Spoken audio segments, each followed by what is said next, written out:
Your Excellency, President of the Republic of Angola, Mr.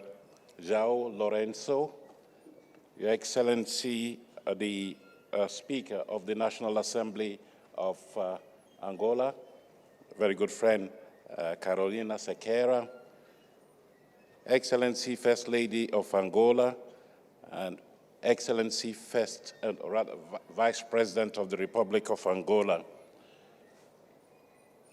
Duarte Pacheco, President of the IPU, distinguished President of the IPU, distinguished representative of the Secretary General of the United Nations, honorable speakers of parliament present here, deputy speakers of parliament, members of parliament from IPU member countries, other dignitaries gathered here, ladies and gentlemen, it gives me great pleasure, immense pleasure to speak to you today at this very auspicious occasion. It is really momentous, as the Right Honorable Speaker of the National Assembly of Angola has just said. This is the first time that we're having an IPU global gathering in an African Portuguese-speaking country. Let me at the very outset thank His Excellency João Lourenço for his strong support. We have been monitoring preparation for this very important event, and we know that he has been a strong supporter of all that Angola has been doing to host us under very auspicious circumstances. And let me also pay immense tribute to the Speaker of the National Assembly, Carolina Sequeira. It has been a hands-on approach by you, making sure that all the details are taken care of, with the watchful eye of our very good friend, Idalina Valente, who is in this room somewhere. She has been one of the architects of this. I am very, very thrilled to be here in a country that typifies resilience. The Speaker of the National Assembly just mentioned that this country has witnessed the worst of civil strife, conflict, why don't we call it that way, but has been able to rise from that conflict and project itself into modernity. And I want to commend His Excellency, the President of the Republic, for being that champion of peace, that champion of inclusion in his country, not only in his country, but I know that he is deeply involved in efforts to resolve other conflicts, especially in his neighborhood. So, Mr. President, I wish to commend you on your efforts. I said that I was very pleased to be having to address you here, and my pleasure is even double because for the second time in a year, the IPU is moving to my mother continent, to my home continent, Africa. This is a very great honor indeed for us, Africans.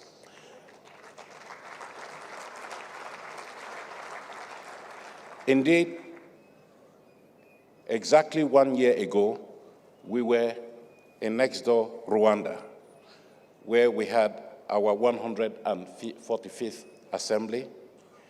And in a way, Rwanda typifies what we see here, the similarity with Angola, a country that has gone through the throes of conflict over several years, but which has been able to rise again. And these two countries, Angola and Rwanda, are like, to me, the legendary phoenix. They die, or they are going to die, but then again, they rise from their ashes and become stronger.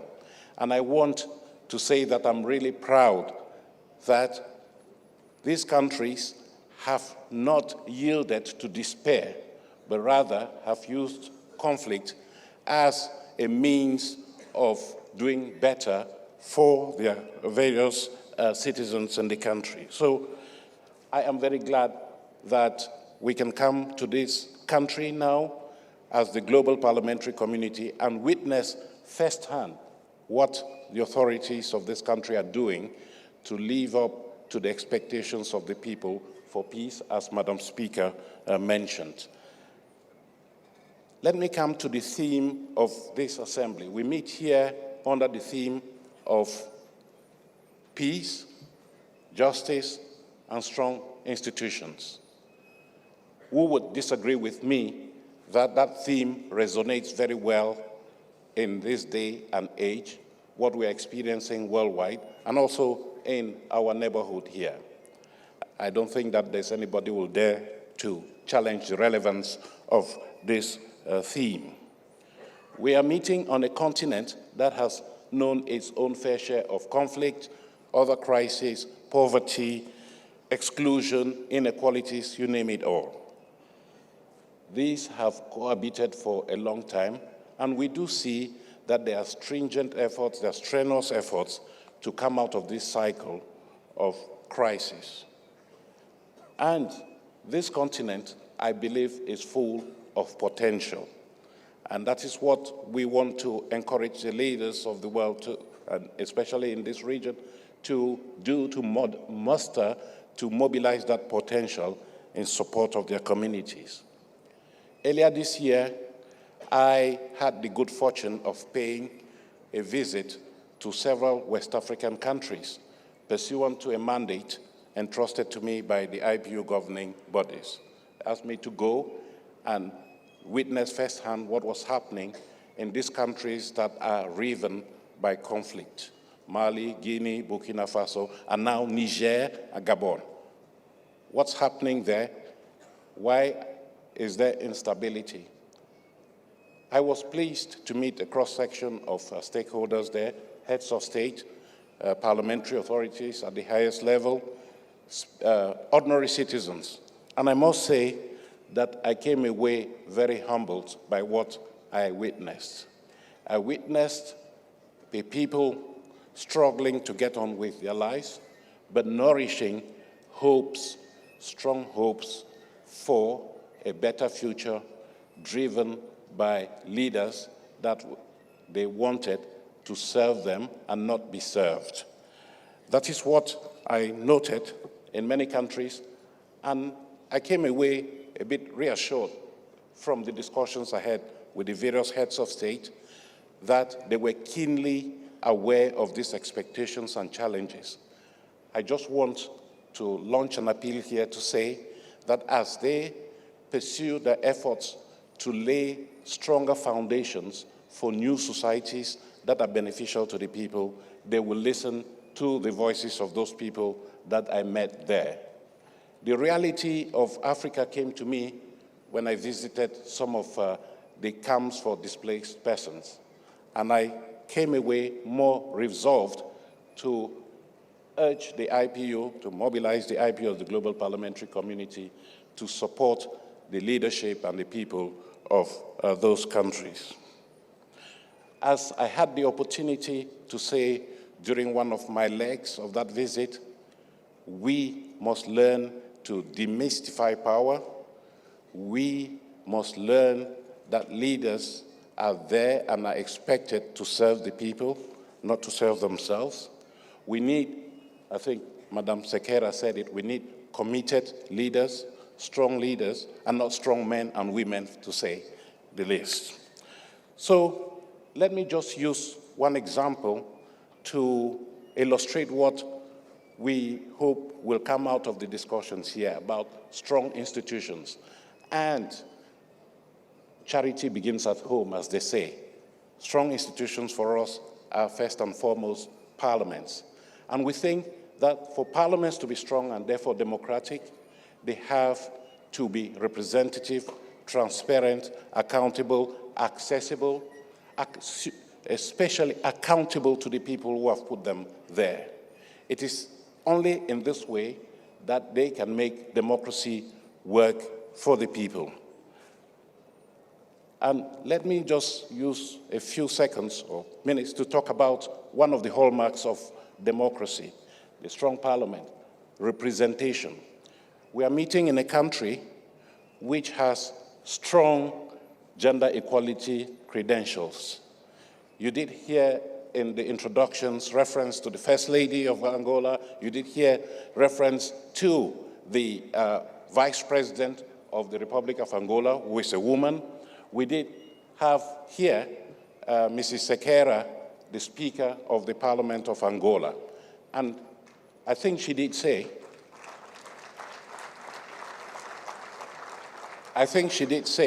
that women are present all over the Parliament of Angola. Women actually account for 31.5% of the parliamentary membership, which is above the global average of 26.7%. So congratulations to Angola. But we also meet in a sub-region that has sterling gender equality credentials. I was doing my homework when I was preparing to speak at this inaugural, just to see how women are represented in this region. The Southern African region, there are 12 parliaments led by women in this Southern African region. And I think it's only Zimbabwe and Botswana that have male speakers in the Southern African region, if I'm not mistaken. Speaker Mudenda, you can correct me. So Angola has a woman speaker, Zimbabwe has a president of Senate, woman, Zambia, South Africa, Tanzania, Malawi, Lesotho, Eswatini, Mozambique, Uganda, Madagascar, Rwanda. All of these women speakers. And so this led me to say that the place of women is at the top, not at the bottom. Women must be at the top. And this makes sense. This makes sense in terms of legitimacy. It makes sense in terms of effectiveness. It makes sense in terms of restoring trust between the citizens and the governing institutions. It makes sense that it has the potential to leave no one behind, which is the mantra of the Sustainable Development Goals. I would like to conclude by saying that we need to factor in a tool that has the potential for making parliaments stronger, and that is the digital tool. In this day and age, parliaments and parliamentarians ignore digital transformation at their own risk and peril. So we must harness the potential of digital transformation, the digital tools that are out there to make our processes more effective and more attuned to the needs and aspirations of the people. And I think that we have the experience of COVID that we can fall back on. During COVID, parliaments remained open for business because they were able to mobilize new technologies to perform the duties that they are elected. And so I wish to conclude my very lengthy speech by reiterating what I always say under such circumstances as the one we are gathered here for. I always say, I want us to live up to the expectations. We want us to live up to the motto of the Inter-Parliamentary Union, for democracy for everyone. We have to make democracy and parliaments work for everyone here. That is a bounden duty for parliaments. They have it within their powers to make that happen. They represent society as a whole. And we do owe it to the people who have entrusted us with that responsibility. Again, they ask for something very simple. They want to live in peace and dignity. They want to live in justice. They want to live with prosperity as a fundamental human right. Surely, this is not too much to ask of the parliamentary community, and I hope that we can live here at the end of these few days here more invigorated to rededicate ourselves in service of the people that we represent. I thank you very much for your kind attention.